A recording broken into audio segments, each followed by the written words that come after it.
what's up? Welcome back to Teen Life. I'm your host, Emmanuel Reese. On today's episode, we have Mr. Shabaka Ausar here again to tell us more about the production of Young Black Male 2.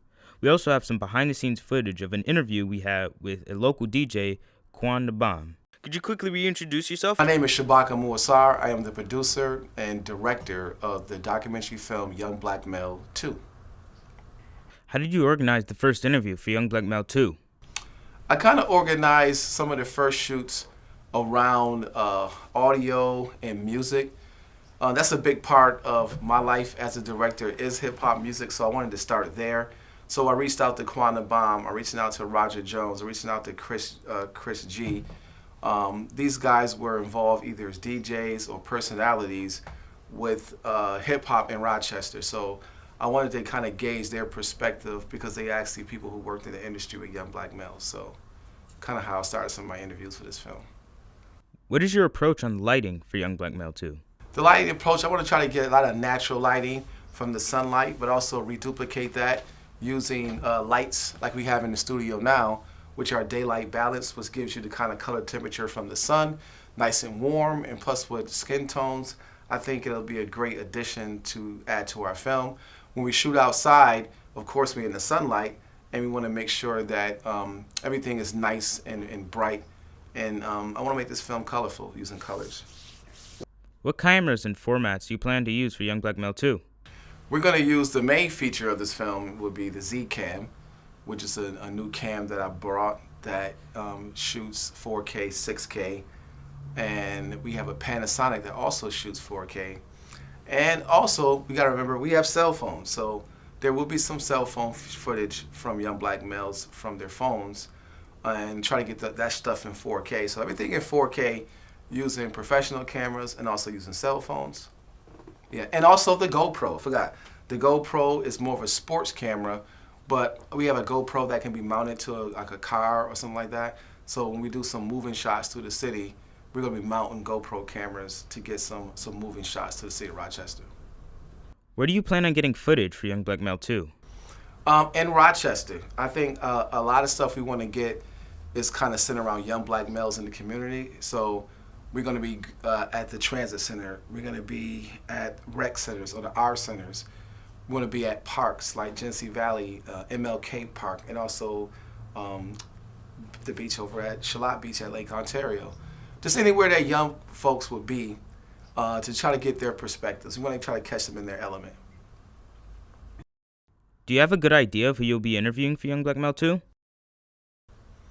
We're going to be talking to community leaders.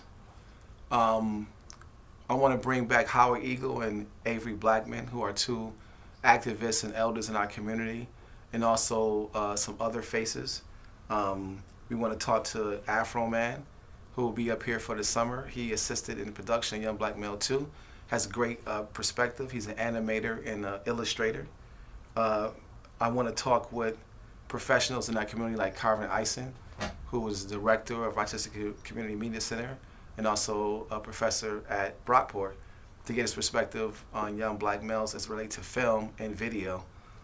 He has two amazing films. The lynching film that he produced some years back, and also one of his explosive films he produced was was July 64, about the July 64 riot. So just try to bring in some professionals and regular people to get their perspectives of some of the issues young black males are faced as it pertains to young black males in the media. Do you have scenes planned that require different shooting techniques like handheld or drones? Handheld stuff when we're out in the community, I think I want to bring you into the world. So I think having it able to move around. We do have gimbals, so we're able to get these nice smooth moving shots with a camera on the gimbal, so we're doing that. Drone shots, especially when we're doing transitions in between sequences. I think using drone shots is a great way to give you a bird's eye view so you can see the magnitude of where we are in Rochester, New York. So yeah, that's pretty standard stuff, but we just want to try to bring show some new light in with Young Black Male 2 as opposed to number one. Number one, a lot of the cinematography was done by students, and this one will be as well. But I have more of a hands-on approach than the first film, so should be some more interesting shots of this film. Thanks for all the information. Right now, we have to take a quick PSA break, but don't go anywhere. When we come back, we'll show some footage of behind the scenes with our interview with Quan Da Bomb and ask Mr. Shabaka some more questions.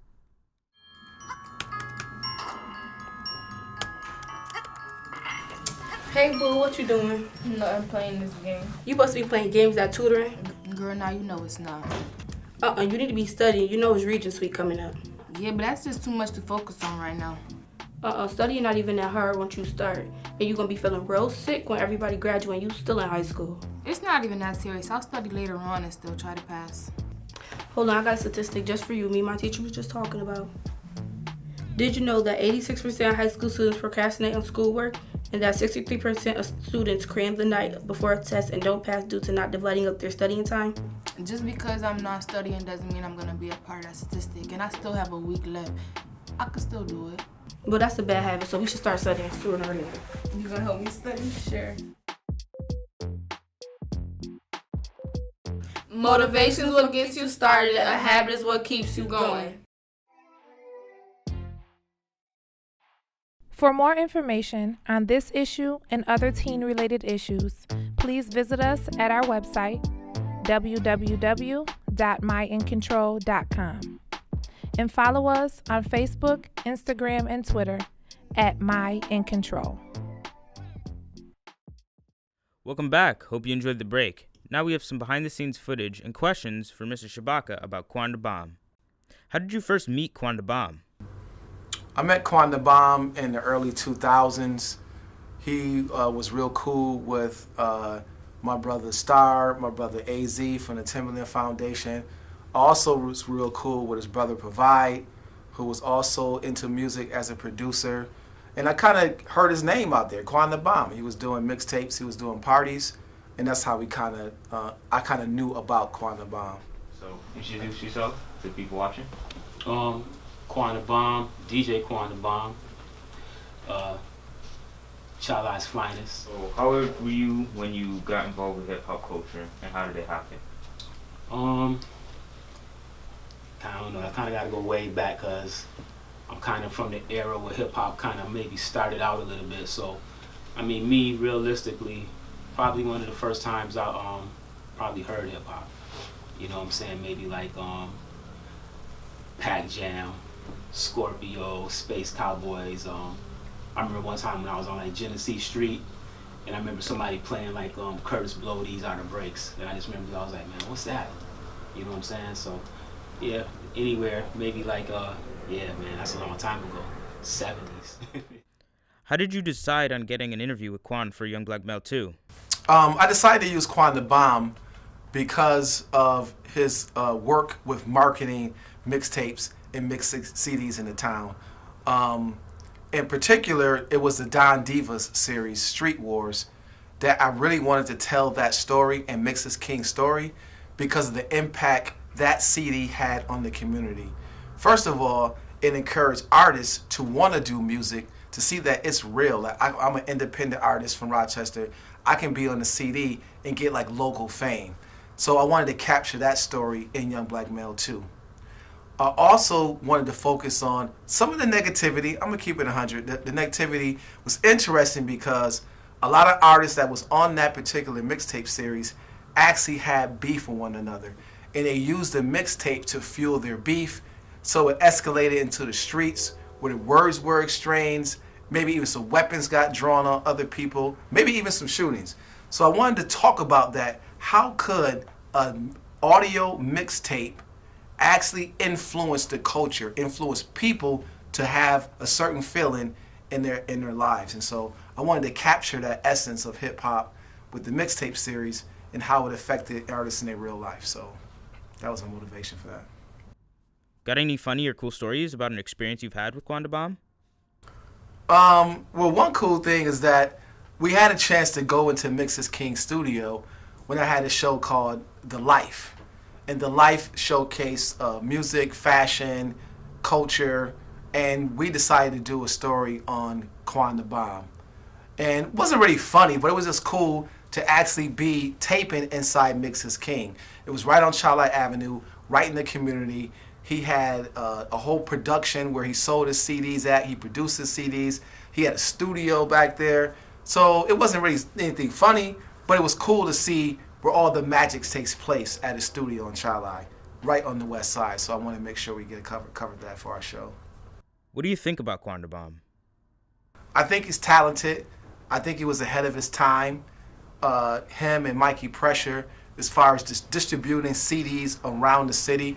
At the time, him and his partner were the only people who really had DVD burners and CD burners, and they were burning a lot of product in our community, including myself. I even reached out to them, to Mikey Pressure, to burn some stuff for me. I think Quan also transitioned into graphics, because a lot of artists, like he said, actually had CDs, but they didn't have any artwork for their CDs. So he was putting a lot of artwork out there along with actually burning CDs and mixing CDs. So I think he's a trendsetter, and that's why I wanted to include him in Young Black Male too. Who are some of the highlights of the people you plan to interview after Quan Da Bomb? After Quan, as far as the hip hop music is concerned, I want to interview. We got Quan Da Bomb. I want to maybe interview like C-Clip and 38 Special, who's also a part of the Don Diva Street Wars series. Roger Jones, or Raj, or Record Town Raj, as we call him in the community, because he was like the minister of information when it came to hip hop culture on the radio, being part of Straight from the Underground. I also want to interview Chris G, who was a DJ at WITR, who had a platform for Record Time Raj, for Adam McFadden and Evie Ebb. So when it comes to the music part, there's other players in the music part, in the music in our town, but I kind of picked them because I had a relationship with them, but also because of the impact on the culture here locally. And I have more people. That's just the music side. So we have other scholars like Carvin Eisen, who's a local professor of film and video at Brockport. Also is a good friend of mine. He's a director at RC Television, Rochester Community Media Center. And I think he would give us some great insight on how film and video impacted the young black male.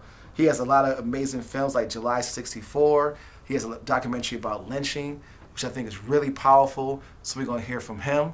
I'm bringing some old faces back like Howard Eagle and Avery Blackman, who are kind of the cultural activists in our community.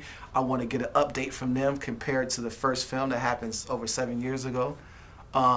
There's a young brother, two young brothers, Corey, and my other brother, Keyshawn, who was a part of the first one, who were younger. I want to kind of catch up with them. We have JK Productions and my brother Scrap, who were a part of part one. So a lot of faces from part one we want to include, and also some new faces. But more importantly, we want to make sure we capture the youth of Rochester. This is young black male.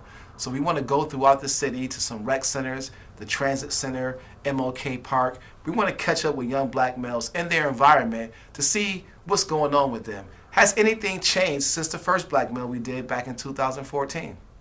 Thank you for tuning in and watching another episode of Teen Life. If you want more, please subscribe to the channel to stay notified and watch the latest episodes when they arrive. Thank you so much, Quan Da Bomb, for allowing us to interview you. If the people at home want to find his work or book him, they can find him at his social media below. Thank you guys for watching. Take care of yourselves. See you guys next time.